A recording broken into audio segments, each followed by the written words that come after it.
Okay, I think we're ready to begin.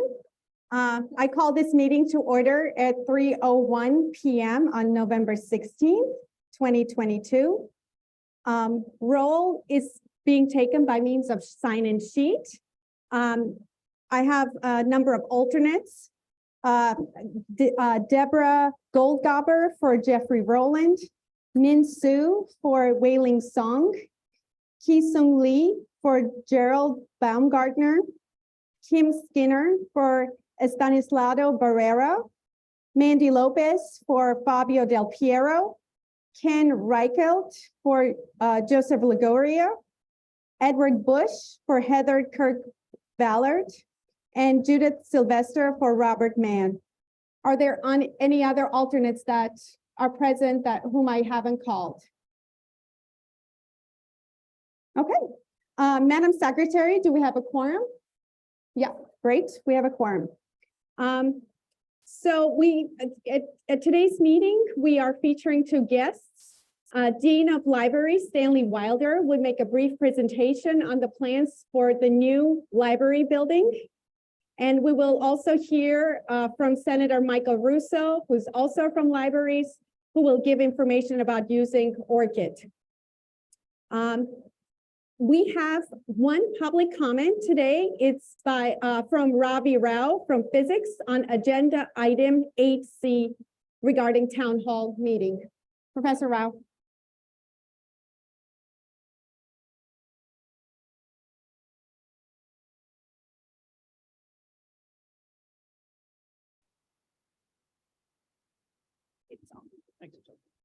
Thank you very much. Thank you to the Faculty Senate Executive Committee and the Faculty Senate for allowing you to make these remarks. I want to express my concerns about these proposed drastic changes that is under your item 8C today in departmental budgeting, especially related to graduate programs. Really? Okay. All right. Is this better? Thank you. LSU has many heritages, one certainly of its origins as a war school with pentagonal symbols. But we cannot stop with those blinkers. LSU, especially our flagship campus, also carries a more than 160-year heritage of land-grant public universities aimed to create comprehensive institutions in every state. It's also a Research One university, standing with centuries-old universities, first in Europe and then in the United States. That research scholarship emphasis on generating also new knowledge along with the teaching of it means a healthy graduate student program.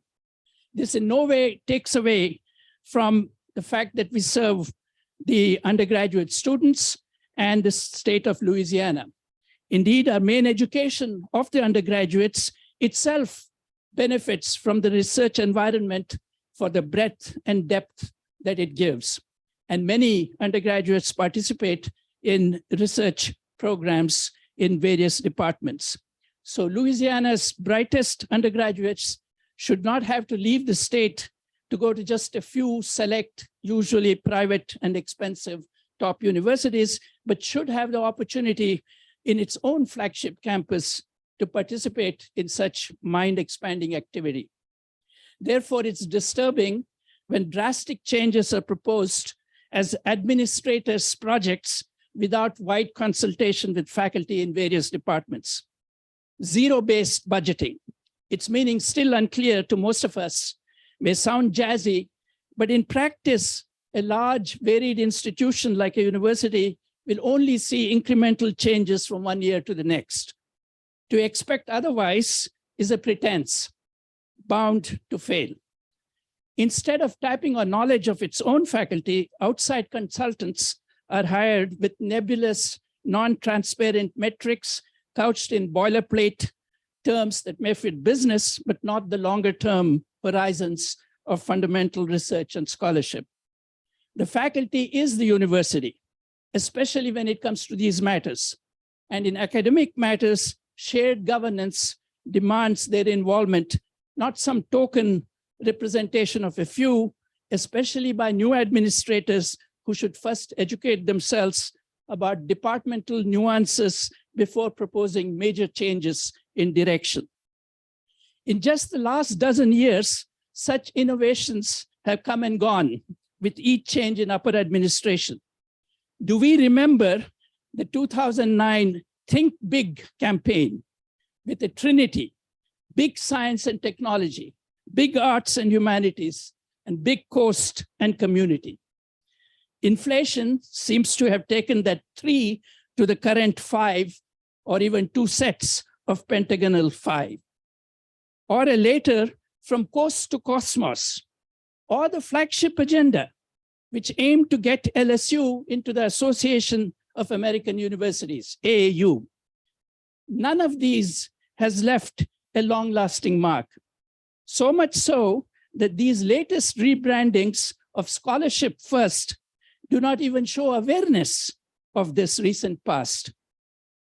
The last flagship agenda called for a 50% increase in graduate students, both MS and PhD. It also advocated for more immediate focus on MS programs as less expensive and more quickly attainable. Instead, the current proposals seem to call for an overall reduction of 13% in graduate assistantship support.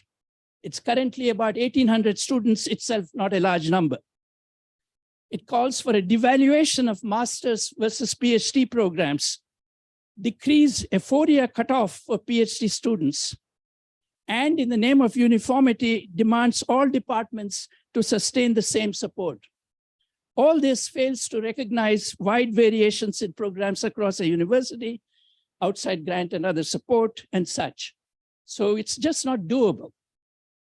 This kind of inconsistent changes in policy every 5 years or so, the typical tenure now of provosts and presidents as they move on from one institution to the next, is no surprise.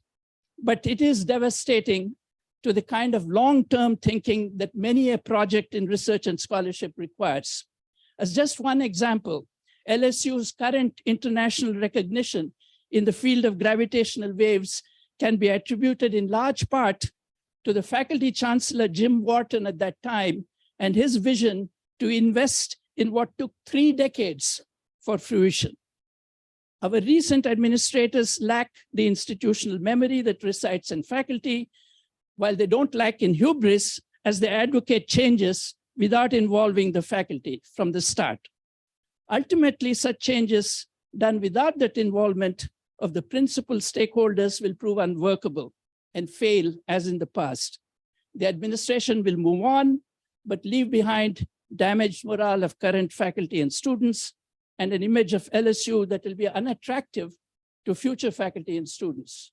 So as our representative body for the faculty, I implore the Faculty Senate to take up with the administration that they should involve the faculty at all levels and from the beginning when they come up with these grandiose sounding proposals. Thank you very much for listening.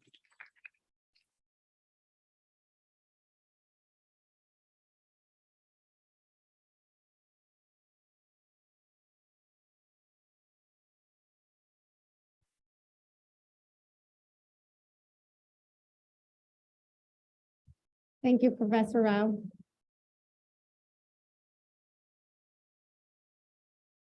The secretary's draft of the minutes of the October 20th meeting was distributed via email.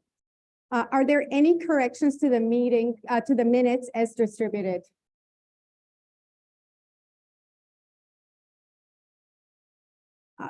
If there are no corrections, I move to, is there a motion to approve the minutes as distributed? Yeah. Second.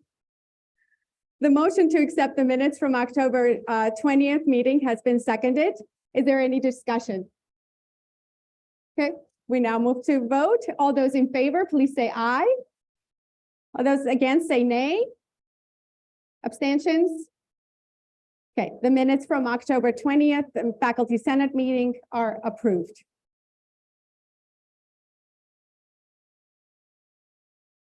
We now move to Faculty Senate President's report. Dear Senators, Since our last meeting, the Faculty Senate Executive Committee, or FSEC, has been quite busy dealing with a number of different issues, including the new zero-based budget proposal discussed by Provost Hegarty at our last meeting and its implications for departments, student stipends, and more.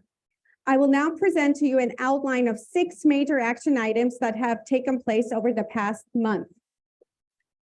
Zero-based budget. The new budget model was announced by the Office of Academic Affairs at the end of October. We reached out to all senators to get feedback from their respective departments on ways in which new budget model will affect their units. Thank you to all faculty and senators who participated in this request. The executive summary was emailed yesterday to you, along with my president's report. The results of the feedback outline major concerns across our campus, as well as unit-specific questions. Please be sure to forward it to your colleagues in your respective units as well. The executive summary was also shared with the provost when we met with him last week at the executive committee meeting. I'm pleased to say that the discussion was very productive, and we greatly look forward to our meeting with President Tate and Provost Hegarty at the end of the month, where we will continue this important dialogue. Committee appointments. The FSEC has been incredibly busy filling in positions for both standing and special committees. We are happy to report that we are approaching the end of this task as we filled over 50, yes, you read that right, 50 vacant positions. On the ad hoc committee front, we have appointed faculty members to serve as liaisons to faculty staff committee. Their names are shown here. We also formed policy committee as suggested by last year's resolution 2112. And the charge of that committee will be to review documents outlining policies governing Senate operations and those of our committees, and making recommendations for improvements, beginning with our Constitution. These recommendations will then be presented to the Senate and edited as agenda items for approval by the appropriate governing bodies. We have also appointed faculty members to several committees formed by the upper administration. These include Open Educational Resources and Affordable Educational Resources Committee, chaired by Provost Fellow Theda Daniels-Race. And the Provost Hegarty also asked the FSEC to appoint 3 faculty members to the committee, which will provide input on the zero budget proposal. And those faculty members are also listed on the slide. Additionally, we were asked by Senior Vice Provost Jane Cassidy to form sabbatical committee to address some of the existing discrepancies within university policies on this topic. You will hear more about this committee shortly when we present the sabbatical committee resolution later in the meeting. I'd like to thank all faculty, especially those who are also senators, for agreeing to serve on these committees. This ensures our strength in shared governance at our university. I also would like to thank the executive committee members who worked tirelessly to make these appointments happen, as it involved following up with appointees and quickly coming up with alternate faculty members to fill in any remaining vacant spots. Given the volume of appointments and other pressing business, we had to add several additional executive committee meetings to the existing schedule. It was a difficult task, but we did it with great group effort. So thank you all, like really.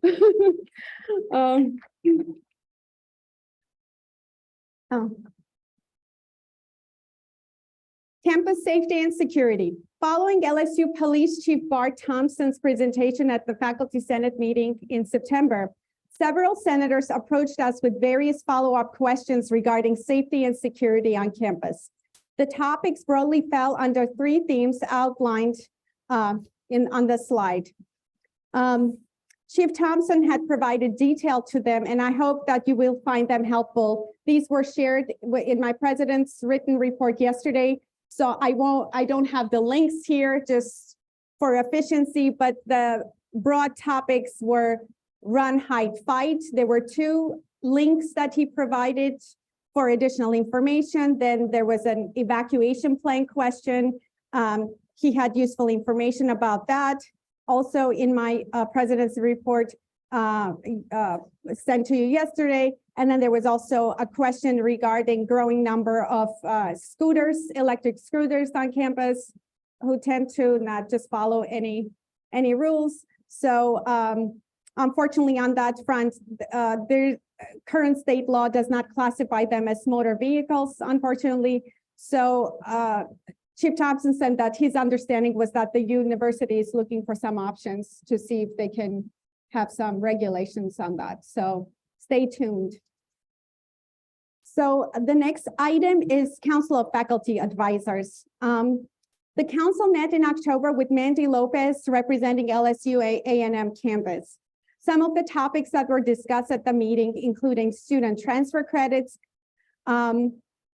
concerns regarding Moodle management, increasing uncompensated faculty workload, and faculty salary inversion as a major problem, which ultimately drives numerous faculty members to leave LSU for better economic opportunities at other institutions. The 5th item on the agenda is update on SCR 6 task force. The meeting was scheduled for tomorrow, November 17th, and was indefinitely postponed yesterday. So I will keep you posted on that, but that's all that I have on that topic. The 6th and final item is faculty council meeting. We have a date. So please mark your calendars, April 17th, 2023 at 2:30. The location will be forthcoming.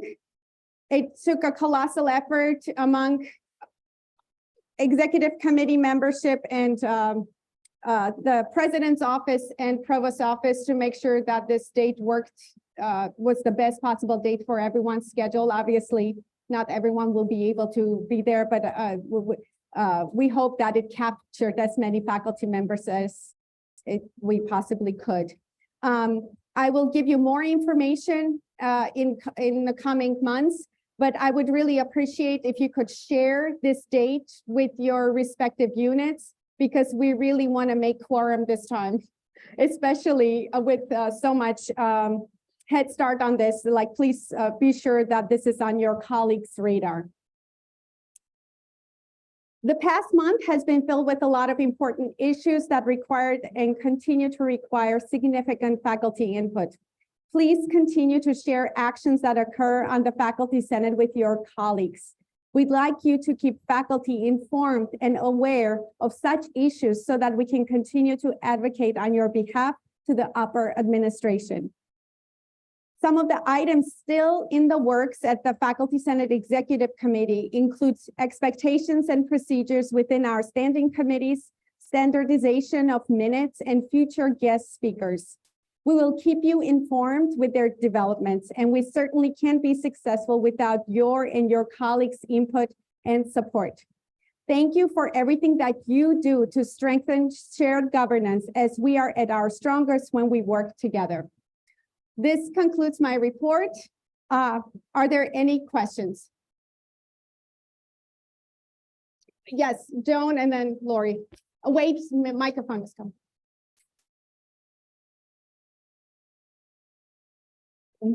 Since you mentioned we're going to have a faculty, how will you get input from the faculty at large as to what to put on to the agenda? Well, as the days approach, we will, we will use senators as our, as the veins into the departments to get feedback, just like the way we, I imagine that the way we solicited feedback for the zero-based budget. So stay tuned. Yeah, we will definitely be doing that. Yeah. There were a couple of issues I had brought up to the Faculty Senate Executive Committee. One was parking for faculty on game days. I don't know if you had a chance to discuss that topic yet. I saw it was tabled on September 29th at one of your meetings. And then the the changes that happen to faculty and staff benefits through LSU first, whether faculty are having input into those changes that occur, or they're just hitting us with them out of the blue. Well, for the game day parking, we haven't gotten to, I wasn't at the meeting last week. I don't think that was tabled for our next meeting. So I'll keep you posted on that. I mean, we'll see what I can do, but quite frankly, I'm not sure if there's anything we can do. I mean, just cancel football games, I guess. I mean, I don't know. But for your second question, I'm not aware, did you email us with that agenda? I'm not sure if that was on the agenda at all. Your second question. Yeah. Can you hear me? I don't know why it's not been on the agenda yet, but it's something I emailed the Faculty Senate Executive Committee about, and whether faculty are going to have input or not into benefits changes before they happen. Just emailing again. It's definitely not, it hasn't. Huh? Can you email the benefits committee instead? I mean, they seem to be a better suited for that particular issue. But please do, I think Judith Sylvester is here. So yeah, so you can email her. Yeah. Budget and that, sorry. Roy, your benefits, sorry. Budget and planning, Roy Haggerty. I think Larry Rouse is the head of the benefits committee. But if you don't mind, could you just pass the mic to Lori? Had her hand up too. Yeah.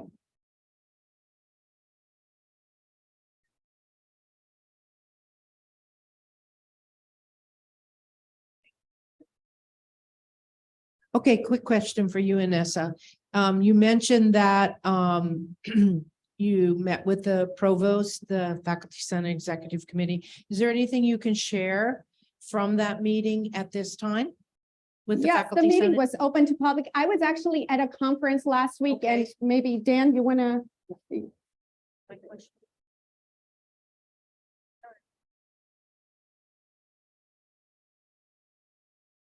Yeah, I actually chaired the meeting because Inessa was traveling for a conference, and so I'm happy to share some notes that came up. Overall, the feeling of the executive committee, if I think I can summarize this accurately, it was a very productive discussion with the provost. There were a number of items that appear to be sort of under consideration at academic affairs as it relates to zero-based budgeting. I think one of the ones that got the most attention was the potential of possibly changing the way that graduate student tuition remission is calculated. To going to charging straight tuition rather than charging it as a percentage of the grant and of the amount that is provided to the student. That was one that got a lot of attention. There was also some discussion about equity issues on campus with the implementation of a new graduate student stipend regime and potentially phasing in the new regime to get students up to the new level so we don't have students on essentially two different systems. One who are the old students who would be receiving the old stipend rates, and then the newly admitted students who would be receiving the new stipend rates. That was one of the other issues that we discussed that we felt very positively about. The general our general take on the meeting was we think the faculty really should be hearing this information. We don't want to necessarily be the conduit to presenting it. The provost is in the best position to speak for himself. And that is why we are very encouraged that the provost had well, I mean, we can speak for you, but I don't know if you like what we have to say. But if you want to deputize us, by all means. So, what we would like is for the faculty to have the opportunity to have the same opportunity that we had on the executive committee, which is why we reached out to academic affairs. The provost has indicated openness to holding a town hall meeting at a date in the near future. And that is going to be coming up on our agenda later today as well. And so we're really hoping to set that up because we think there's a lot of positive information, but we also want faculty to be able to hear it directly from the source as things change. Does that help address the question? All right. Thank you. Any other questions? Yeah.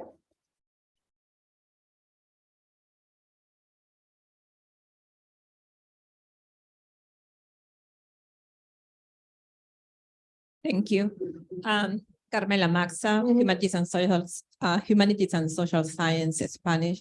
On campus safety and security evacuation plan, it was listed that every building has to have an evacuation plan, but we don't know how it's going to be coordinated the evacuation of every building so that we can evacuate the campus in a timely manner. And I am bringing this issue again because I remember in 2012, when I joined LSU, we have a bomb threat, and it took me 3 hours to get to Perkins Drive. So 2 miles, 3 hours. And I think that the evacuation plan for me is important because we have gas here on campus. And I have been in Illinois for a long time, and the gas is always a risk. So we have had to evacuate the campus once, and it has to be quickly because it's gas. So I wonder how we are going to coordinate the evacuation of each building, because the chief in what you sent us told us that every building has to have a plan of evacuation. Fine, but how every plan of every building is gonna be coordinated so that if we need to evacuate, we can do it in order. That's number one.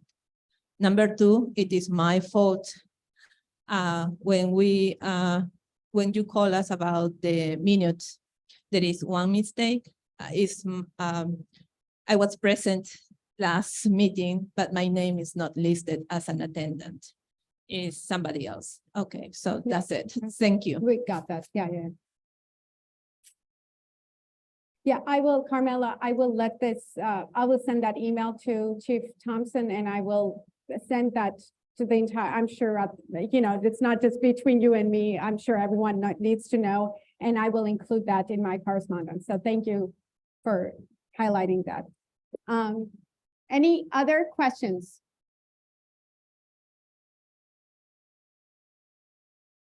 Okay, now we move on to new business. We have first reading of Resolution 2209, creation of a committee to review sabbatical policies, sponsored by the Faculty Senate Executive Committee.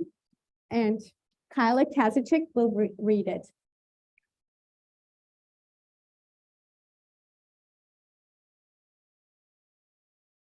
Thank you.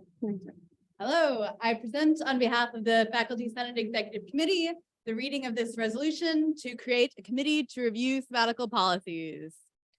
Whereas the Office of Academic Affairs has requested that the Faculty Senate create a special committee to review existing LSU policies governing sabbaticals and make recommendations for improvement. And whereas the Faculty Senate currently has no standing or special committees whose charge would give them authority over this request, therefore, be it resolved, the Faculty Senate moves to create a special committee of 5 or 6 members to be appointed by the Faculty Senate Executive Committee, 2 non-voting ex officio associate deans from the Baton Rouge campus to serve at the invitation of the Faculty Senate Executive Committee, and a non-voting ex officio representative to be appointed by the Office of Academic Affairs. Resolved that this committee shall meet monthly or more frequently as necessary and be charged with reviewing all existing LSU policies governing sabbaticals, developing policy recommendations for their improvement, and summarizing these recommendations in a written report to be delivered to the Faculty Senate Executive Committee and the Office of Academic Affairs. Resolved that this committee shall be created with full power and authority and have the authority to liaison with the Office of Academic Affairs directly to address questions that may arise during the course of its deliberations. Resolved, this committee, oh, that's a typo. This committee shall report its proposed recommendations to the full Faculty Senate at its March meeting and receive feedback from senators to be incorporated into the final report at the committee's discretion, and resolved that the committee shall deliver its final report to the Faculty Senate Executive Committee and Office of Academic Affairs no later than April 30th, 2023. Thank you. Because this resolution is sponsored by Executive Committee, we need 2/3 positive vote, and the vote is non-debatable and non-amendable. Or did I misspeak? Hold on here. Let the parliamentarians say it correctly. That's for, if we want to consider it at today's meeting, we have a motion to suspend the rules for a vote today. That would, the motion to suspend the rules would require a 2/3 vote, non-debatable, non-amendable. The current motion on the floor is simply adoption of the resolution as read, and we now proceed to discussion. Okay.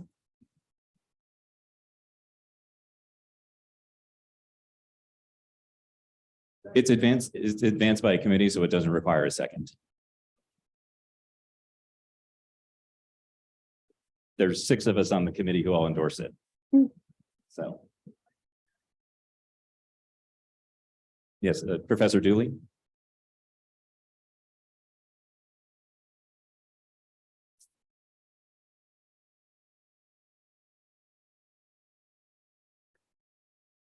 It seems that in the last year or so, there's been a huge proliferation of committees for the Faculty Senate.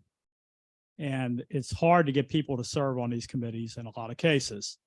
And I don't see, just because Academic Affairs asked us to form a new committee, I don't see why we can't just assign this to an existing committee. And I would suggest maybe just assigning it to the Policy Committee. You're talking about a change in policies. So why not assign it to that committee and not form another committee of 5 people? For one thing, you could get started to work on this a lot earlier if it already went to an existing committee.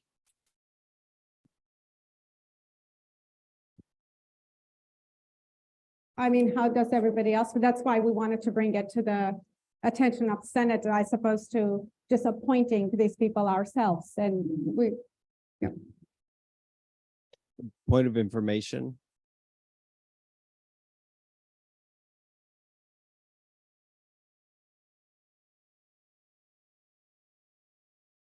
Yeah, point of information, and then I can address Senator Dooley's comment.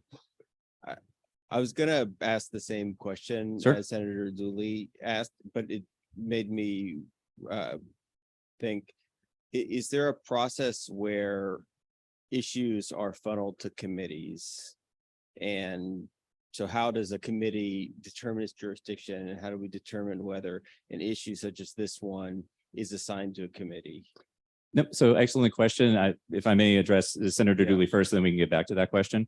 Part of the reason not to assign this to the Policy Committee, which is a reasonable suggestion, but it does seem to make sense to include associate deans as ex officio members on this committee to provide feedback from those who will be evaluating the sabbatical proposals. And we don't, as currently constituted on the Policy Committee, have associate deans as ex officio because for the charge of the Policy Committee, it was not required. And so it would seem, in this case, we could either update the Policy Committee if we think it was advantageous for this issue to add associate deans and representation from Academic Affairs, or give this to the committee, because technically the Sabbatical Committee would not have the sabbatical policies would not fall under the charge of the Policy Review Committee as currently constituted, because the Policy Review Committee is looking at Senate policies, not university-wide policies such as sabbaticals. So it would not fall under the charge of the committee, but we could revise the charge of the Policy Committee if we so desired, which brings us then to the next question, which how are matters referred to committee? So committees can either take up matters on their own, which fall under their jurisdiction, and the charges of the individual committees are listed both in the bylaws and then in the committee operating document, which the Faculty Senate Executive Committee created in December of 2020. The Senate can also remit issues to committees as well. So we can, if the Senate, for example, is deliberating an issue and thinks it needs further work, but that work should not occur within the Senate itself, we can then pass that along to a committee, designate the committee to take a look at this, assuming the committee has the relevant charge, and then it will be deliberated in the committee. They will then advance it out of committee back to the Senate. So there's a number of pathways. Either a senator can bring in, or a faculty member can bring an issue to the committee. The Senate can send the issue to the committee can take it up in most cases under their own jurisdiction. So there are a number of ways to do that. In this case, we do not necessarily have certainly a standing committee whose charge would cover the request that was provided to us by Academic Affairs. There is the Policy Committee, which could be revised to cover it, but currently its charge would not allow it to deliberate on this and make the necessary recommendations.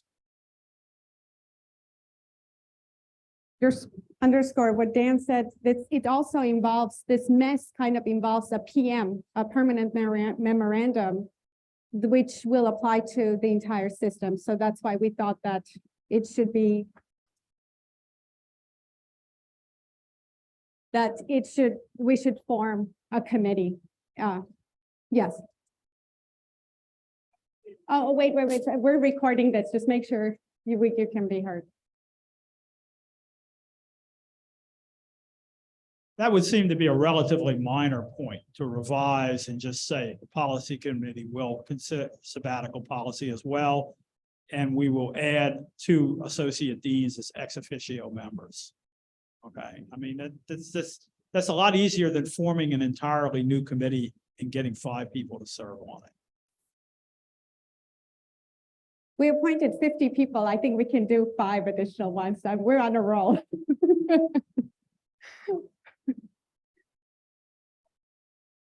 Any other discussion point? Yeah.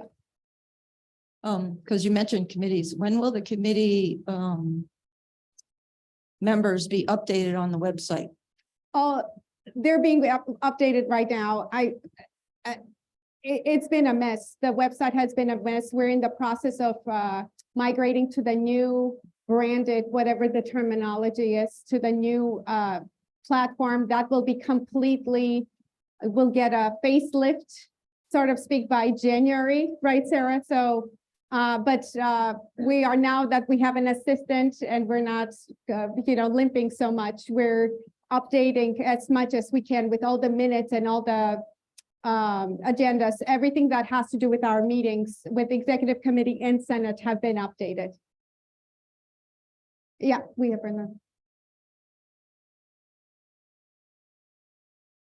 Robert Cook, I'd like to talk about the proliferation of these committees as well. And I'm going to actually support Dr. Dooley, and most of the time we don't agree on things. For me, we need to be much more lean, much faster, and take time. If we basically make a new committee, then along comes December, then along comes January, and then we have to have a report done by March. Can everybody do the time? That gives us around a month and a half to consider this very important thing. And I've seen this done multiple times. Now, I don't blame the administration on it. Faculty moves way too slow. The administration moves much faster. We saw this with termination due to performance. We had almost no input on that. And we've seen this again with other things. So I basically would like to streamline them.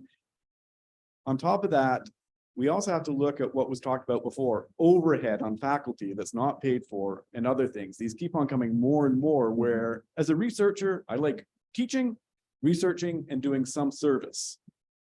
So I think this needs to sort of be put into that, and that's where that extra time helps us be able to put it in. So I think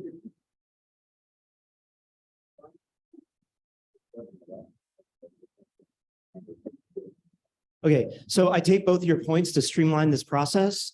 We're talking about a committee that needs to have their work done by April 30th. So we're talking 5 faculty members, 5 meetings. It's not a heavy lift. We can find 5 people. So I'd like to move to suspend the rules to vote on this now, so we can form the committee as soon as later this week. So we don't have to have a second reading this in a month. Mm-hmm. So for this to happen, we need 2/3 positive vote. And this is non-debatable and non-amendable. Is there any more discussion? Yes, in the back, Scott Baldrige. We have to deal with the business of the, we have to deal with the motion on the floor at the moment, and then we can get to continued discussion. So we have to vote. We have to vote We have now. to vote now. Yeah, wait, Sarah, we need to make the vote now before we go on. Yeah. Sorry, I don't get that. You will after we have the vote. The vote. Doesn't matter. That's fine. Yeah, so the motion currently on the floor is to suspend the rules prohibiting the vote on a resolution at the meeting in which is introduced. This is covered in the Constitution, requires a 2/3 positive vote. If this meeting is successful, or if this vote is successful, we can continue discussion. Then when discussion is concluded, we can either call the question or proceed to the vote. So at the moment, the motion on the floor is to suspend the rules prohibiting a vote on this resolution today. Mm-hmm. So we now move to the vote.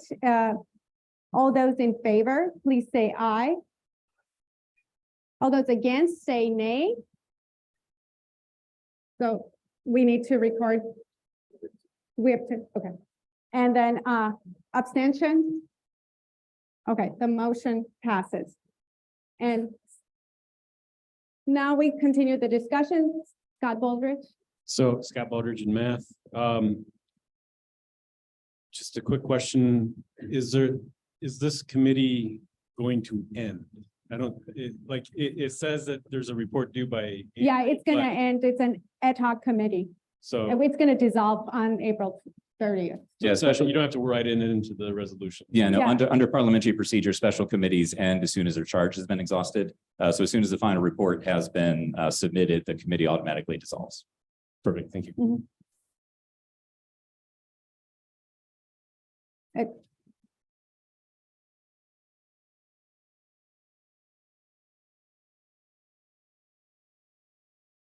Oh, right here, Sarah, for help.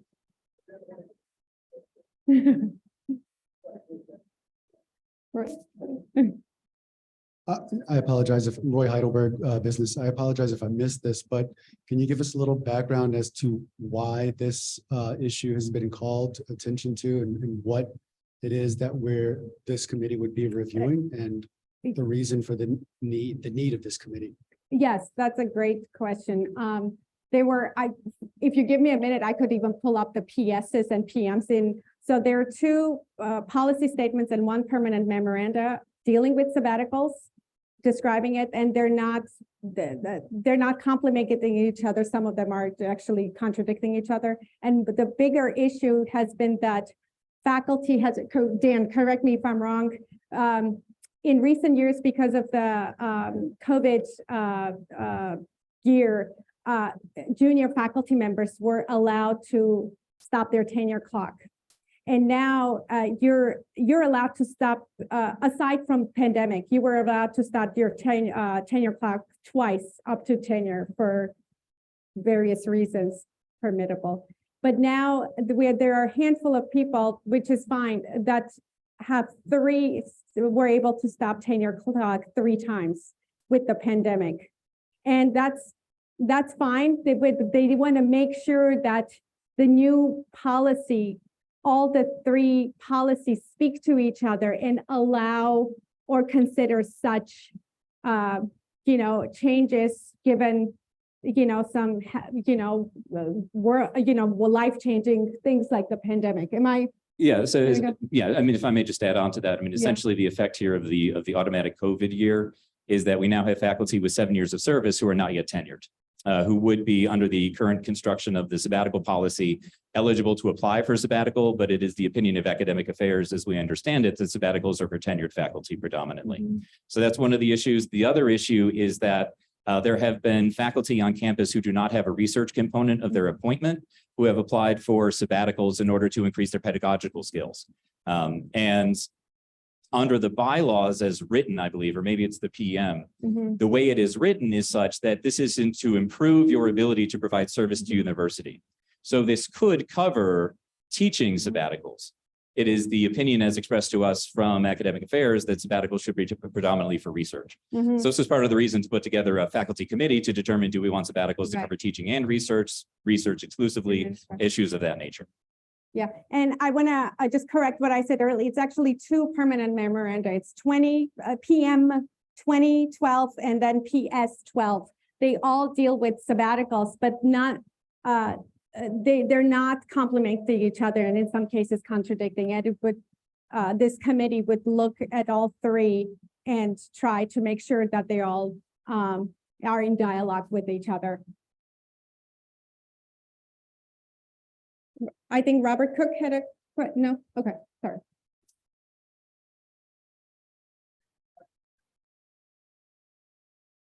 Thank you. Yeah.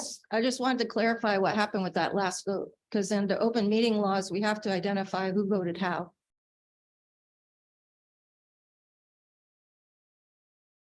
So the policies as established last year is votes are recorded based on the sign-in sheet. So we take the individuals who are listed and then we basically take the minority position and record those individuals, and everyone else is recorded as voting in the positive unless they abstain. Well, we had a few negatives and a few abstentions. Did she get every person's name for the record? I'm working on it. That happened really fast, so I couldn't even tell you who they were.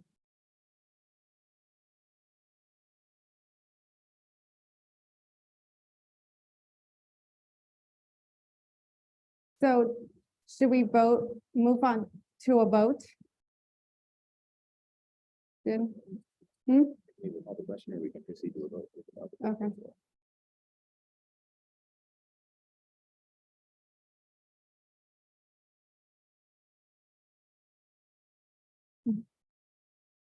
Mhm.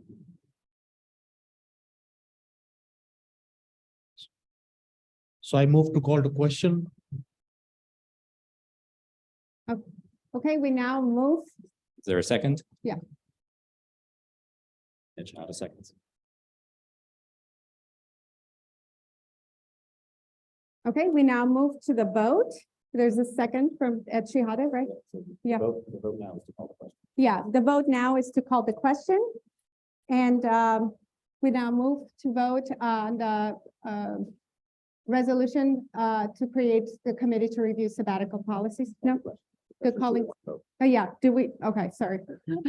The question is to call, do we want to vote? So all those in favor, please say aye.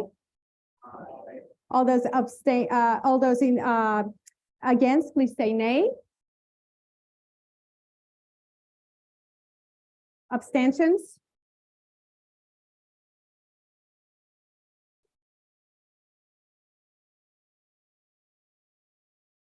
The motion passes. Yeah. Yeah, now we proceed to the vote of the resolution to create a committee to review sabbatical policies. All those in favor, please say aye. All those against, please say nay.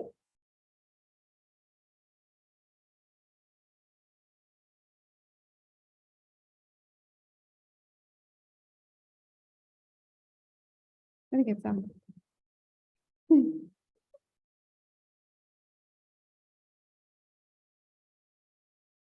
Okay, could all the negatives, could you raise your hands again? And then could you identify yourselves just to properly record it, okay? So let's start.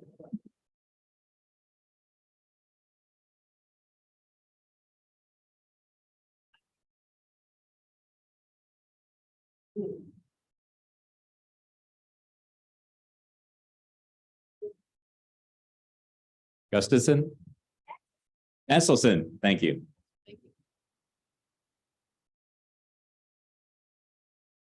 Okay, so the motion passes. Okay, the next item in new business, it's adjudication committee elections. Okay.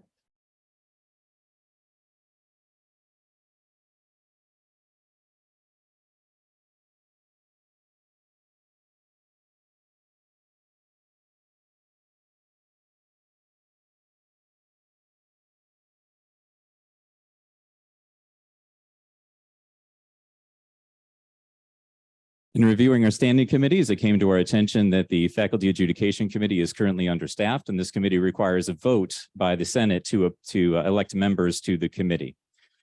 The procedures currently outlined in the operating document do not allow us to vote to appoint the members that are needed to bring the committee to both full membership and also to acquire the rotation that is specified under the operating document.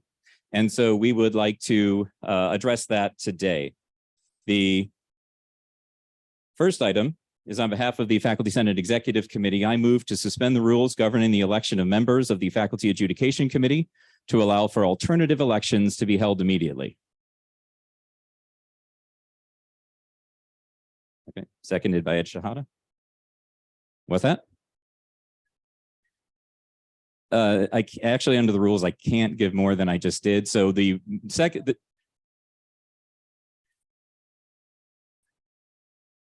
yeah, I explained it. We want to hold elections that will be here to fill the committee and put it on the proper rotation. So the motion here, the second motion is going to be to the creation of the elections. So there's a subsequent motion to come. Right now we're just moving to suspend the rules. Which rules are you suspending? The rule that we're suspending is the rule that is outlined in the Faculty Senate Committee operating guidelines, which govern the election of members of the Faculty Adjudication Committee. So it is essentially this set of rules, which stipulates that 9 tenured faculty members, 3 members elected each year by the Senate to serve a 3-year term. Nominations may be made from the floor of the Senate. The 3 persons who receive the largest number of votes shall be elected. The 4th person shall be an alternate. This doesn't allow us to address the standing of the committee, given that we have missing members from multiple cohorts whose terms are going to end at various points in time. And so we want to sort of fill in those missing conditions, but that requires separate elections to do so. Why would it require separate elections? Are you going to have a half-staff committee Well, until next year? if this passes, we will then get to the motion that will be debatable, which would construct the elections that we are proposing. So the motion right now is to suspend the rules pertaining to the elections, and it has been seconded. So, and that motion is not debatable nor amendable.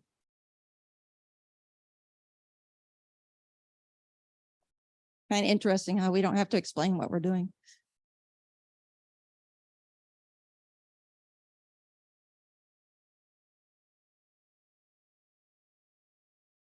We now proceed to the vote to suspend the rules. All those in favor, please say aye. All those against, please say nay. Abstentions? Okay, the motion passes.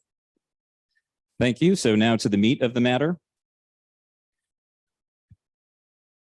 So this is the current composition of the Faculty Adjudication Committee, as we are best able to determine from reviewing the documentation we inherited, including the minutes, the spreadsheet governing committee composition, and also the website. So we had 6 members who rotated off. What's that? Right. Yeah. Okay. Yeah. So this is actually an older version of this. We subsequently, since the construction of this, found out that Professor Peck had been elected but declined to serve. So Professor Peck is no longer on the adjudication committee.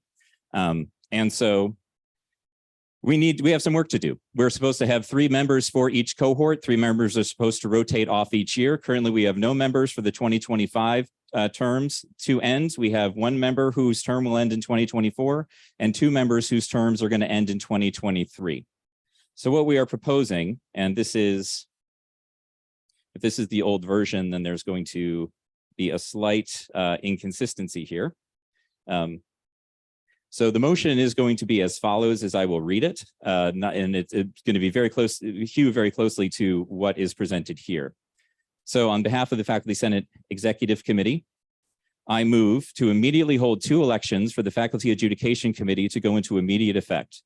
The first for 2 members to rotate off in 2024, and the second for 3 members to rotate off in 2025, with candidates to be elected by acclamation if the number of candidates is less than or equal to the number of open positions, and candidates to be elected by plurality in a cumulative roll call vote, with the candidates receiving the largest vote totals elected as members of the committee, and the candidate with the 3rd highest vote total or the next vote total elected as alternate.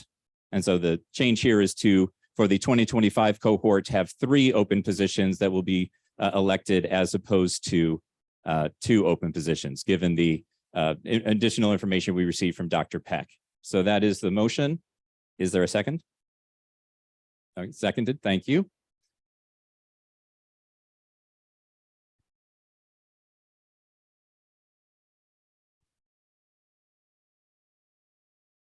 I move to discussion. Yes, in the back.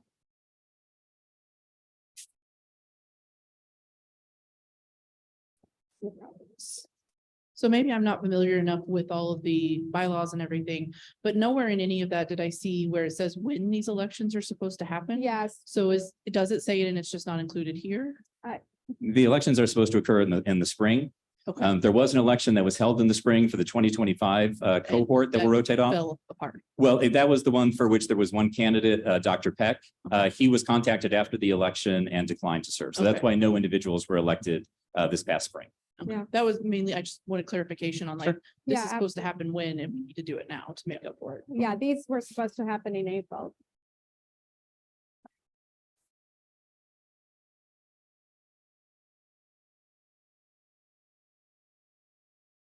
you want to the candidates? So this ends the discussion and then we move to vote on the motion. So all those in favor, please say aye. All those against, please say nay.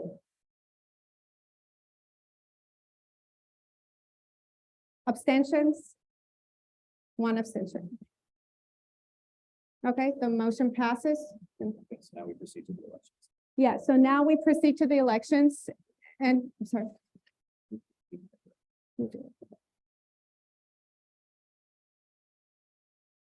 Okay, so as laid out in the motion, the first election is going to be for two positions to be elected for terms that will end in 2024. The Faculty Senate Executive Committee has reached out to faculty in advance of today's meeting. We have two confirmed candidates, Blake Howe from MDA and Ed Shahada from HSS. This would be satisfactory for filling all the open positions. However, we also want to open the floor to nominations if anyone would like to make a nomination from the floor for the 2024 cohort.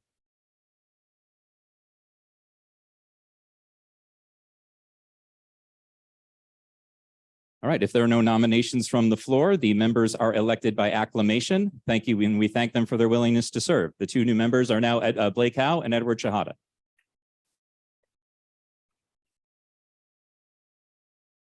We now proceed to the election of members to terms which will end in 2025. Once again, we have two confirmed candidates, Dominique Homburger from Science and Joseph Lagoria from Business. We have three positions available in this cohort, so this would satisfy 2/3 of the available positions.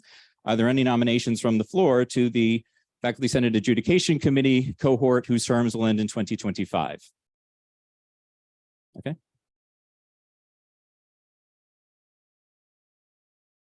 Sure. Okay, Senator Dooley has self-nominated. Are there any other nominations from the floor?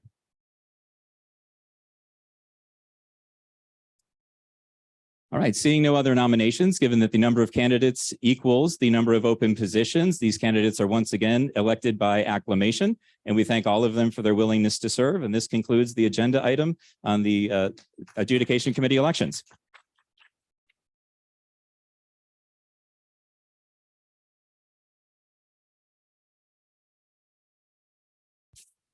There were 7 openings, right? Since the person that was there before for 2025 declined after getting elected. So we just elected 5 people, I believe, and there's still 2 openings. So what will happen about those? No, there are two more. No. There were two candidates on there, Del Piero and Bessie. There were 2, right?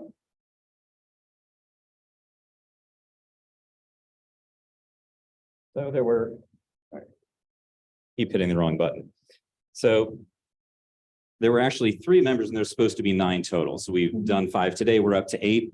For the 2023 cohort, we attempted to reach out to someone, they declined.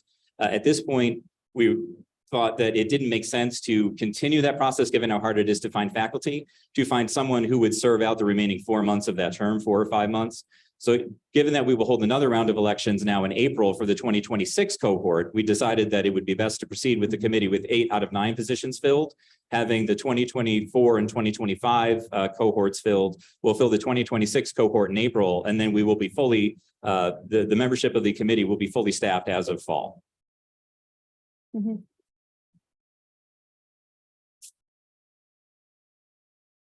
I think you should ask if there's anybody on the floor right now that would like to do the 2023. You've reached out, but somebody may want to self-nominate. And I think that should not be eliminated. You should give people in the faculty the chance to self-nominate for that role since it's open.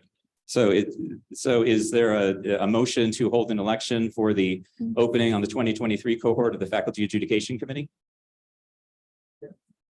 Okay, is there a second? Okay, seconded, discussion? All right, no discussion. All those in favor? All right, any opposed? All right, abstentions? All right, so we can now hold a election for the 2023 opening on the Faculty Senate Adjudication Committee. Are there any nominations from the floor for this position? All right. Okay. Joan King nominated. Any other nominations? All right, given that there is one position and one candidate, the candidate is elected by acclamation, and the Faculty Senate Executive Committee thanks Dr. King for her willingness to serve. Thank you.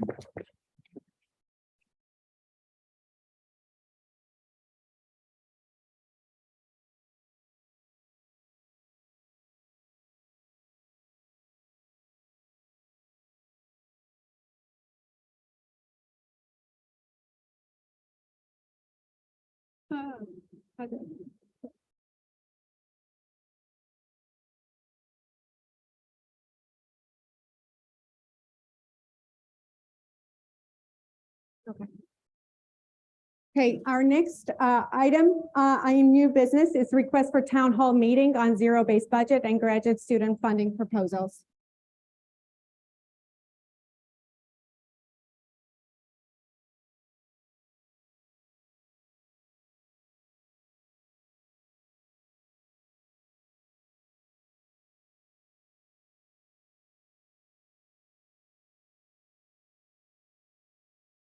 Okay, dear senators, first of all, on behalf of FSEC, I would like to thank all of you for your hard work and for the survey which was conducted by you through your units to get the feedback on zero-based budget model proposal. As has been mentioned by President Bazayo and Vice President Tyrone, FSEC sent you the summary last night to be shared with the faculty of your units. We shared the summary of the results of the survey with Provost Haggerty on November 11th in a FSEC meeting, and we had a very productive discussion on various questions which the faculty from different units had raised. And we believe that the exercise of taking feedback from the faculty was very successful, and sharing that information with LSU leadership is a very fruitful task. So one thing which became clear from the survey and the feedback which we received beyond the survey was that various faculty members have a lot of concerns and questions and insecurities with the zero-based budget model. And for this reason, we feel that we have to continue this feedback process. We have to get more faculty involved. And therefore, we thought that we should organize a town hall meeting in which we can invite the faculty from different units across LSU, not just the Senate, so that they can express their concerns or questions or whatever viewpoints they have to the LSU leadership. The goal of the town hall meeting will be to bring together faculty from different units and to have that feedback shared with the provost directly. And I want to share the good news that the provost's office has welcomed this opportunity to discuss with the faculty. Therefore, I would like to move the motion that the Senate request a town hall meeting on zero-based budget and graduate student funding proposals in collaboration with the Office of Academic Affairs.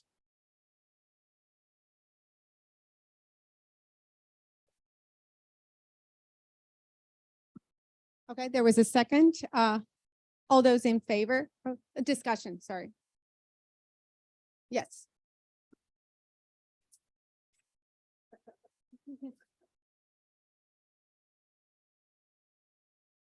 If every time a semi-controversial or controversial issue comes up, the Faculty Senate abdicates its own responsibility and says we will either have a town hall meeting or form a new committee, this governing structure is becoming like Congress, and its approval rating will be down in the single digits like Congress's is. So, I mean, anyone who has any feedback on zero-based budgeting and graduate student funding, they already had one opportunity to give their feedback. And now we could give them a second opportunity to tell their faculty senators what their feedback is. So why do we need yet another town hall meeting or a faculty council meeting or something like this? People can just channel their opinions through their senators. And we could do this at the next meeting. I think this is not meant to create ruckus or anything. It's we had a very positive meeting with the provost last week, and we'd like the faculty to hear from the provost himself. And there's no ill will here. We're not running to the barracks here. And there's been a lot of miscommunication and disinformation and misinformation across campus about zero-based budget, and we'd like the faculty to hear from academic affairs directly and not be the messenger. There Yeah. are several, Robert. So for me, I'd just like to make a point. We were able to give feedback. This is not a back and forth, which a town hall meeting is. It's a very different forum. And I very much would like to send my appreciation to the administration to actually doing this. This is a new step forward to what we normally had before, where was a top down. So I would say that's one. Number two, this is not a small thing. This is a redoing of a budget for university that's never had this done. The budget is the essence of the blood of how we basically pay. And I think this is very important that we have this one. So I think this does meet a town hall, but and that's why as faculty get to vote today. So as I say, sometimes I'll agree, sometimes I disagree. I think this is a very positive step forward for the faculty and administration and helping build bridges. So I would also like to comment back to Professor Dooley's comment that this information was shared with some of the chairs and the deans, and they all think it's a great idea. I think like we have to get faculty directly involved in this process beyond the survey so that they get an opportunity, a stage to voice their questions and concerns. And whatever the misunderstanding is there between the LSU leadership and the faculty, that gets clear. That's the only goal of this town hall meeting.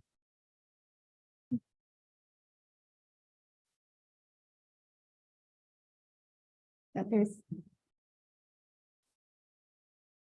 just want to say I agree, and maybe faculty within different colleges could suggest that their dean have an open forum for input, because I don't even know if the department chairs are having input into the budget.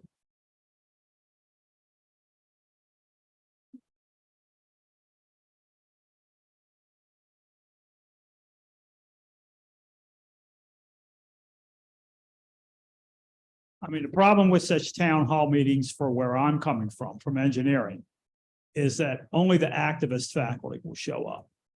Okay. I mean, I can tell you, if you're planning to have this between now and say Christmas, that if I look at my schedule, it's totally booked. If I look at most of the faculty in engineering, their schedules are totally booked between now and Christmas, between proposal deadlines, meetings, their classes, mentoring their graduate students, and so on. This is the most busy time of the year for faculty. So you'll get the activist faculty will show up, but you will not get a cross-section of the faculty from this. Whereas if you just solicit opinions, you're much more likely to get a cross-section of the faculty. Okay, and that's the only reason I'm opposed to this. Academic Affairs has tentatively agreed to hold such town hall meeting in January. Yeah. Well, there's a question here. Yeah. Sarah. Down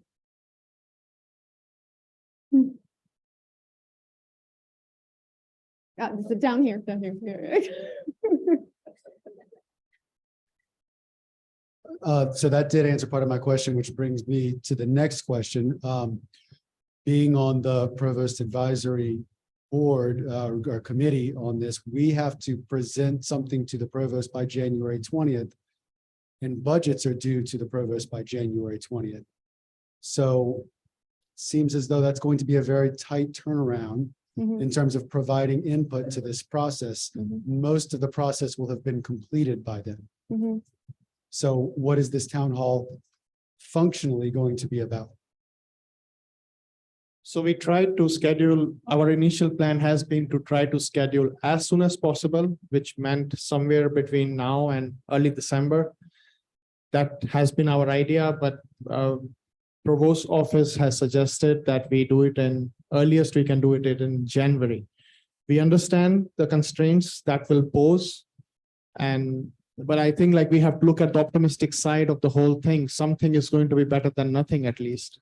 I'm reluctant to agree with you there, because I think this somewhat testifies to the question of our agility or ability to respond more quickly to things. If we wait until the town hall to begin to really bring this up, then we will have waited too long. I agree with you, but I don't know like what else we can do. Like as faculty members, we can only propose to the Office of Academic Affairs that we want to have this town hall meeting, but the LSU leadership has to come to that meeting. And that is an excellent point. And at this point, I would remind the Senate that we also have a Senate meeting in 2 weeks. And so if there are some suggestions about steps that the Senate can take in between now and the potential town hall meeting to advance this, this issue as well, we would certainly be open to suggestions in that regard. One of the things that we thought the town hall would be helpful for is when we did reach out for feedback, we only heard back from 17 units. We understand people's schedules are tight, things like this, but this was an opportunity to hear from the faculty directly without having to go through the senators, who we understand are quite busy. So this is not an abdication of the Senate's role in this process. The Senate can still, have agency here, and we're trying to exercise that agency by getting feedback. There is another Senate meeting. We can also, always add something to the agenda for that meeting as well for the Senate to take action. So this is not a substitute for the Senate, but it's something in addition to whatever role we think the Senate can play here.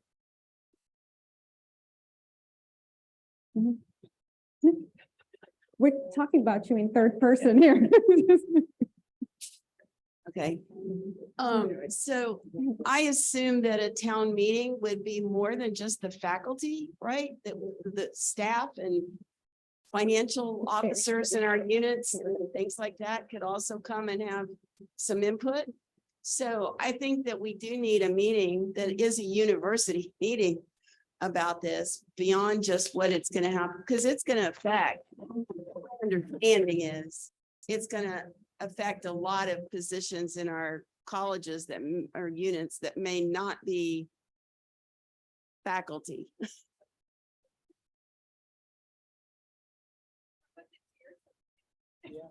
Yes, this is like being at my own funeral.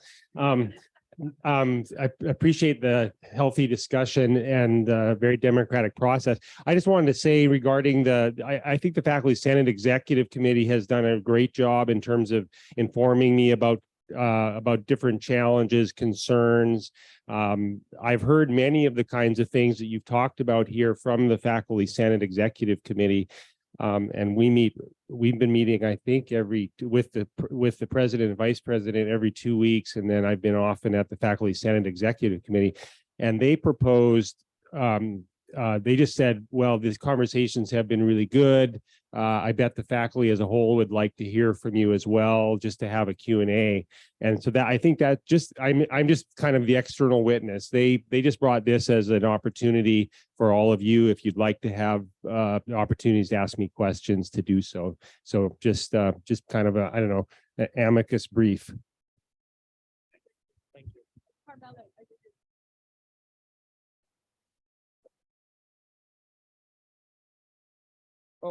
John has a question for Professor Negative.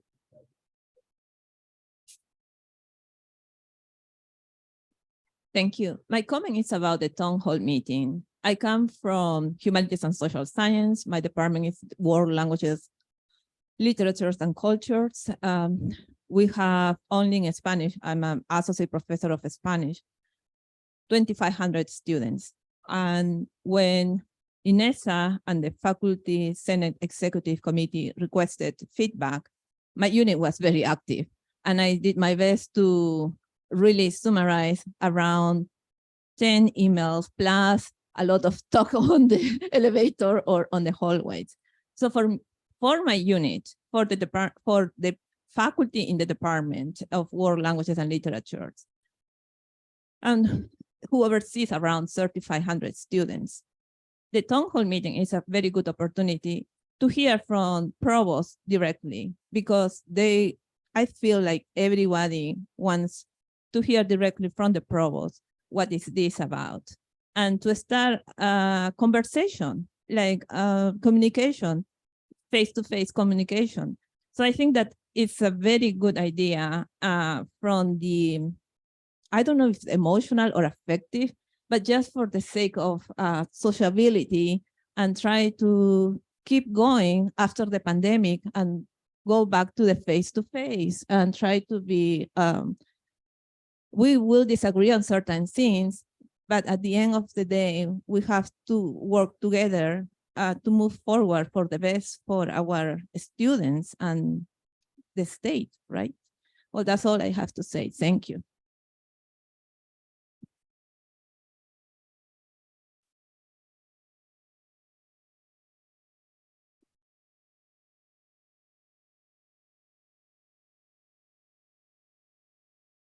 So I just have to say that it takes time for the ideas and what's happening to filter down. So even today, I'm actually now hearing more and more about what are the actual consequences of the zero-based budget. And that, I wouldn't even say that was available even a week ago, or even, a week and a half ago. So as these consequences start to filter in, yes, now there's going to be a lot more professor input, and we should capture that as soon as possible. So yay to the town hall meeting, like we'll capture some more input from that. But maybe even sooner would be highly recommended. Thank you.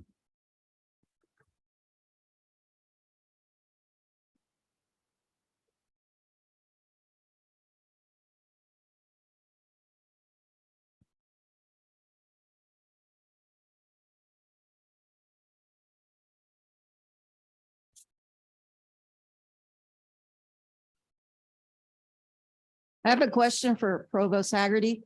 Is the January 20 deadline set in Joe. stone? Joan, that's out of order. Provost isn't our guest today, so yeah, wait until December 1st. Well, then Sure. Faculty Senate Executive Committee, can the January 20 deadline set by the university be changed? No, that we have no information about that, so. It was set by academic affairs, so Is this a question we must vote on? the town hall. Yeah. Yeah, Okay, I call the question. okay. Is there a second? Okay. All those in favor, please, to call the question, all those in favor, please say aye. All those opposed, say nay. One nay. Abstentions? Okay. We now proceed to vote on the motion to request for town hall meeting on zero-based budget and graduate school funding proposals. We go into discussion. No, we directly go. All those in favor, please say aye. Aye. All those opposed, please say nay. Abstentions? Okay, the vote passes. The motion passes. Okay, thank you, everyone. Okay, thank you.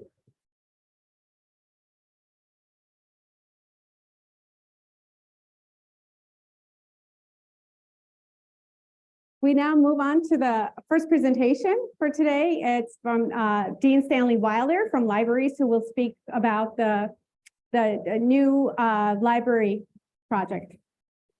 Dean Stanley Wilder.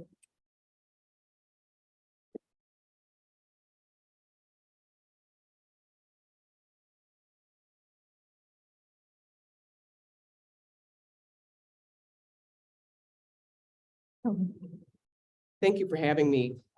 I am here in essence to ask for channels of feedback from faculty on in a couple of different ways relating to the thinking about a new library. The first one has to do with the disposition of library collections. As things stand now, we've got a print collection, let's say, of about 2 million volumes, which has essentially never been, so to speak, weeded in any kind of way. What this means is that that as this process moves forward, thinking about moving the entirety of that collection to a new building, we are going to need to have a triage system that allows I'm just going to say the word disposal of some of the collections that we have here. Now, I have watched many universities do this process, and sometimes it's done badly and sometimes it's done well. When it's done well, it's done with a spirit of transparency between the library and faculty as to what kinds of things it values in terms of those print collections. I am confident that we can come up with a process that really amounts to very, very little controvery in terms of what we retain. I'll give you a very quick example. We've got a count now of 300,000 journal titles that are bound volumes. They take up enormous amounts of stacks, a huge portion of those in STEM disciplines for which there are permanent and easily available electronic access. Those volumes need to be thrown away. They are of no use to anyone. That's the level of lack of controversy I hope that we're talking about. But in any case, what I don't want to have happen is that there be a dumpster set out in the back of the current library building, and people seeing that get filled up with volumes, and then, oh my gosh, what's happening here? So I have some ideas as to how we might go about organizing ourselves to provide for this kind of transparency. I'm happy to talk about that in detail if you have an interest, but I actually so I really don't know what kind of input faculty are going to want on this score. A thing that we could potentially do is provide the decision trees and the process that is involved in this kind of deselection, putting that on the web in such a way as to provide people with information. But you may wish for something that's more formal, a process that's more formal too, and that's fine as well. So we're very interested in establishing a path of communication relating to how we handle the enormous collections that we have. The second piece is similar to the first, and again related to the new library project, and that is to say that that we're interested in finding ways of incorporating in a systematic fashion faculty input into all kinds of decisions that are going to have to be made relative to planning for a new library project. Some of you may be aware that we are right about at the midpoint now of a planning project that the university and state have undertaken to provide for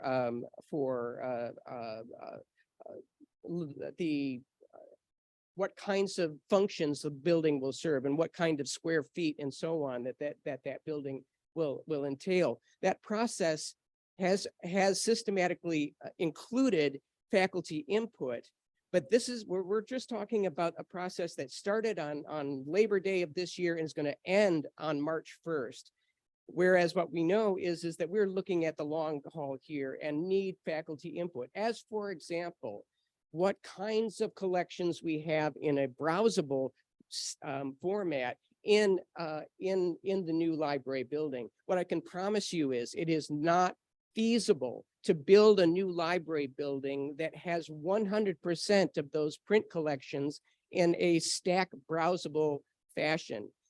It's going to have to be a small minority of the collections that are stack browsable. How do we go about choosing which of our present collection goes into that collection? This is something that we wish to undertake in conjunction with faculty, working with you in such a way as to provide, again, the kind of transparency that is the hallmark of successful projects of this kind.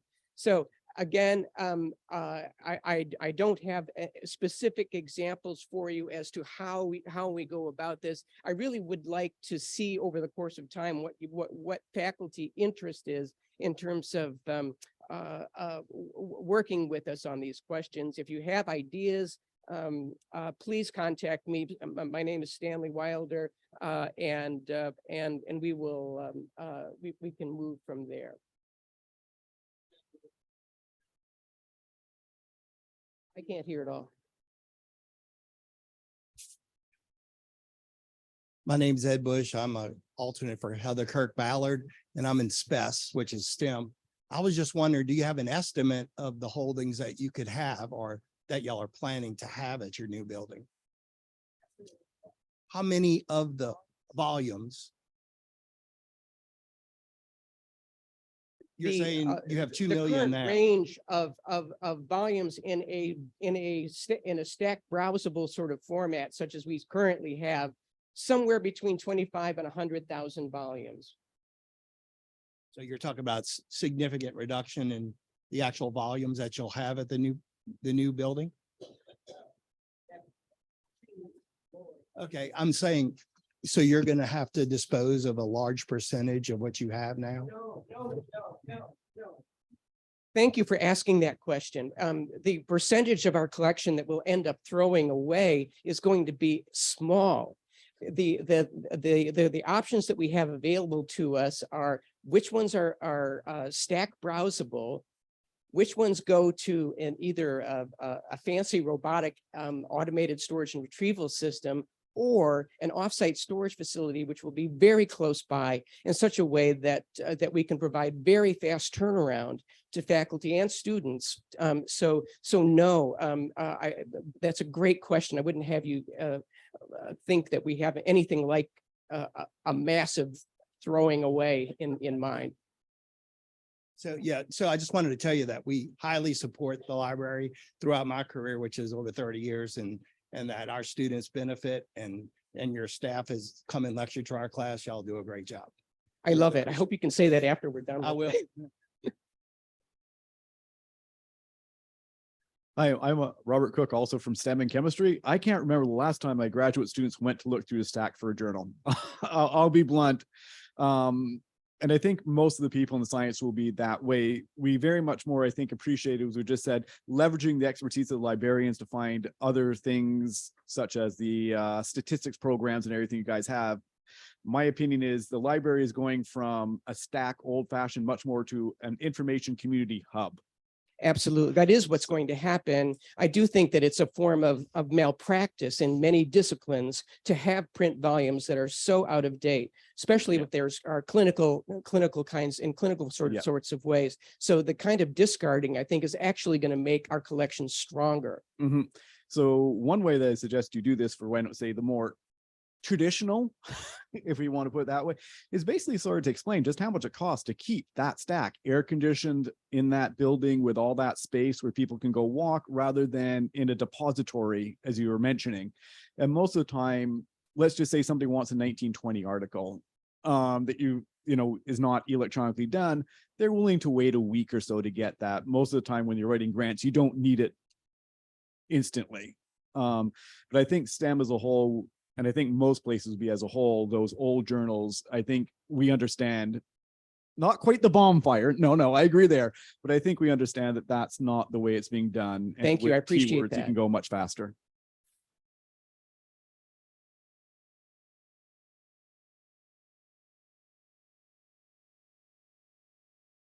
Thank you for the presentation, Dean Wilder. I'm in the civil engineering department, and I do not recommend you throw any books or any collections. You may want to seek out donation.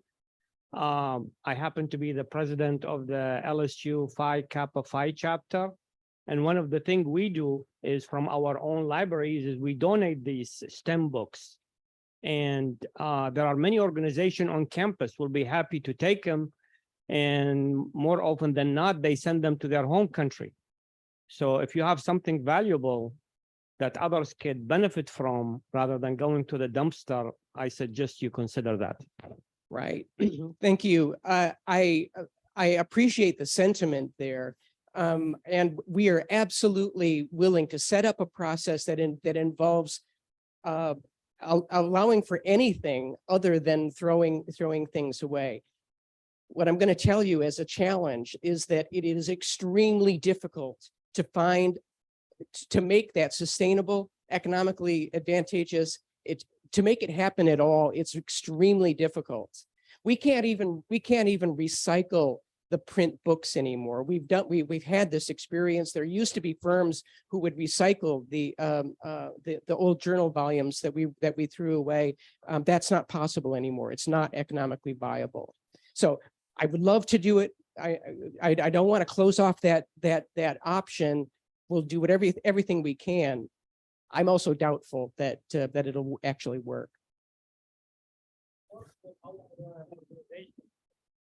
It could be a matter of scale.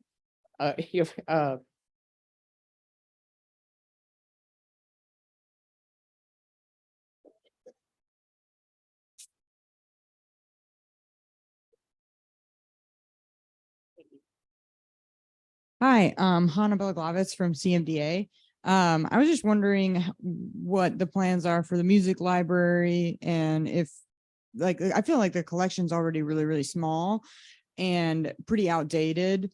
And I was wondering if there's going to be any new plans for kind of a streamlining of how to get new things ordered, because I've tried to get things ordered before and the answer was usually just like, oh, the budget's run out for the year.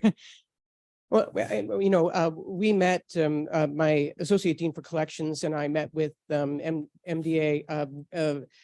It must have been about 6 months ago to talk about a collection building and came to what I thought was a good understanding. So what I'm trying to tell you is that if you still find that you have collection needs that are not being met, then we need to know about them. Please, let's not assume that we can't get them. We can't get them if we don't know about them. And so give us a chance. We can fix this. I should also say that in terms of the collection review we're talking about, I don't believe that any of that will apply to the music collection that we have. That is to say, we won't be doing collection triage on music materials. Thank you so much, Dean Wilder, for being here. I'm sure this is an ongoing conversation, and I really appreciate that you found time to come and speak with us. Thank you.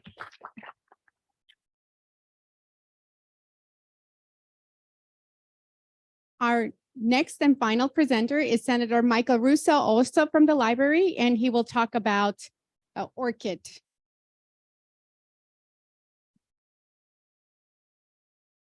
So how do I get the presentation up? Yeah, Sarah set it up.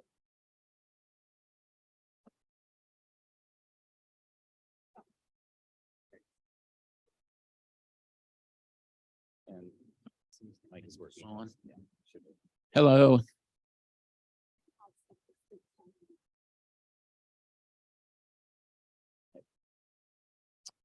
All right, good afternoon. Before I get into the presentation, I'd like to find out something from you.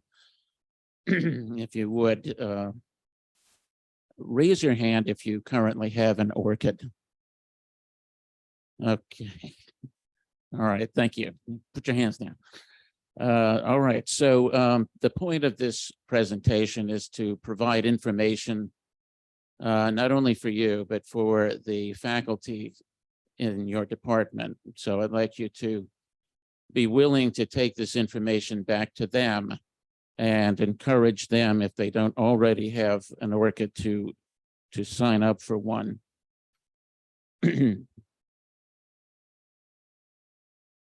Okay, so what is an ORCiD? It's merely a number. Okay, those of you who have one already know this. It's a unique number. It's a number that attaches you to your research, you and only you, so that you are no longer going to be confused with anyone else doing research who may have a similar name. And there are several reasons to get an ORCiD.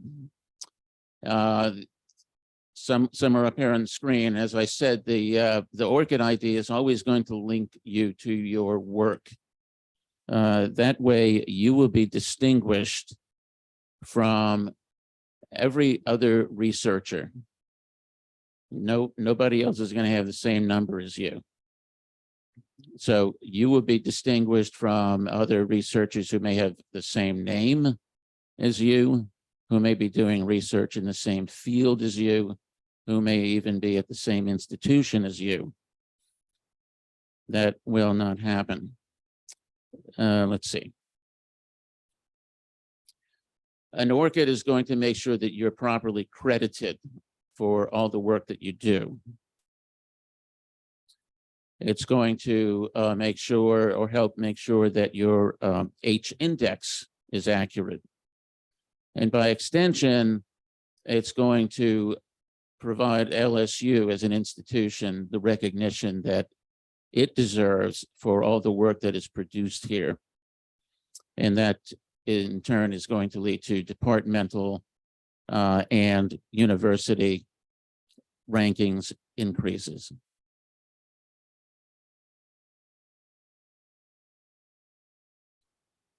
This, I think, is the most appealing thing about having an ORCiD is the time that's going to be saved, and all of the manual work that you won't have to do.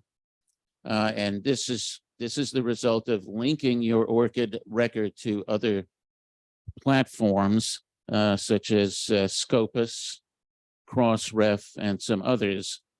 When you make that link, the information from those other platforms will automatically appear in your ORCiD record.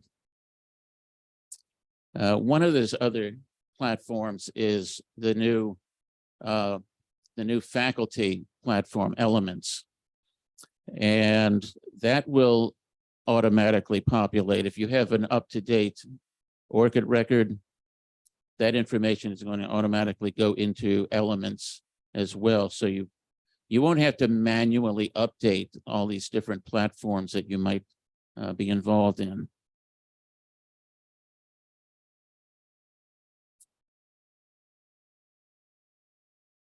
This is just a small number of the publishers that are requiring an ORCiD ID. And those of you who have the ORCiD ID are probably already familiar with this requirement when you submit any research online.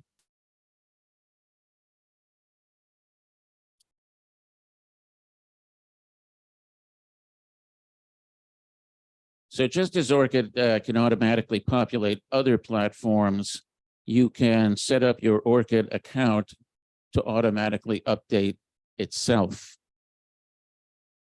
And when you do this, you're going to see a button like this one right here that says log in with ORCiD. And that is going to connect your ORCiD account. So when you log in with your ORCiD ID to any of these platforms and you are assigned a digital object identifier, a DOI, that information is going to automatically go into your ORCiD profile as well.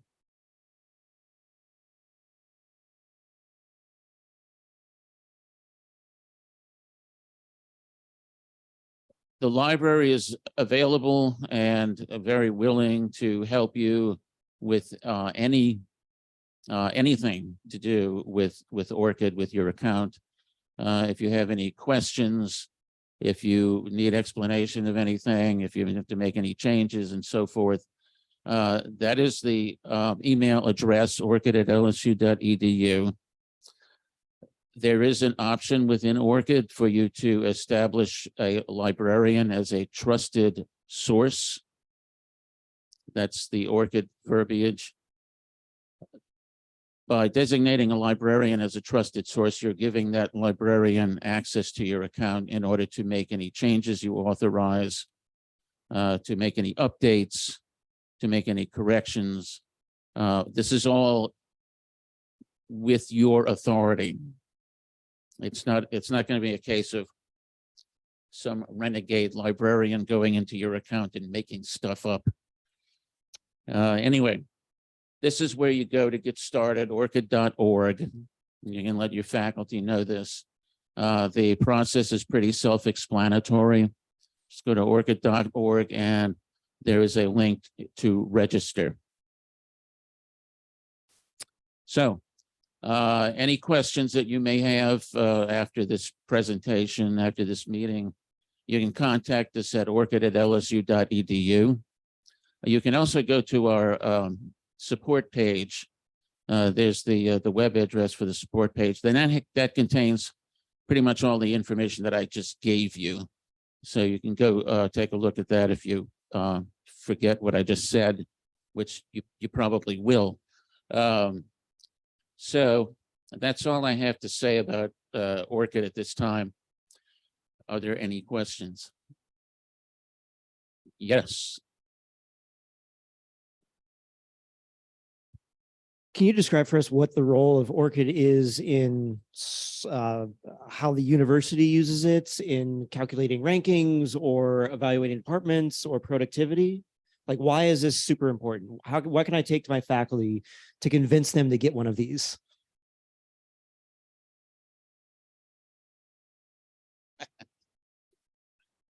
Yes, well, the fact that we have joined, the library has joined the ORCiD consortium provides us with access to all of the metrics and the data that is in ORCiD. And so we can draw on that and provide that to the university to demonstrate the extent to which people here are working and producing research. So that's how it works. Okay, it's another one.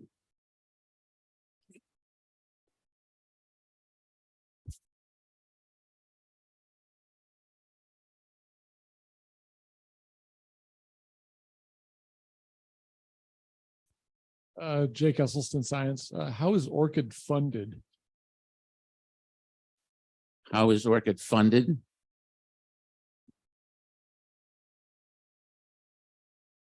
Okay, it's a consortium, and all of the institutions that are part of this consortium chip in through memberships.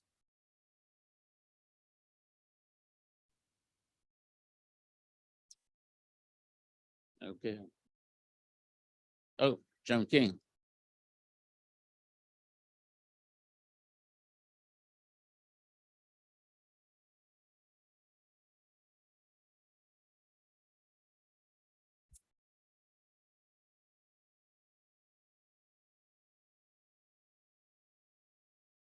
Do you know if this goes retroactive? I've been a member for a while, so I wondered if it always went retroactive to your previous publications. You mean if you didn't have an ORCiD and you published X number of articles, is there a connection? Is there? The answer is yes.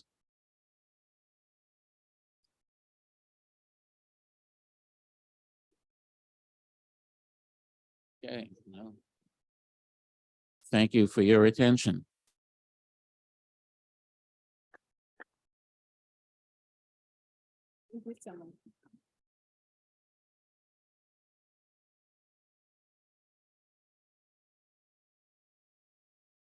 I think it would take longer to switch things because we want to go to our cars. So this concludes the business for today.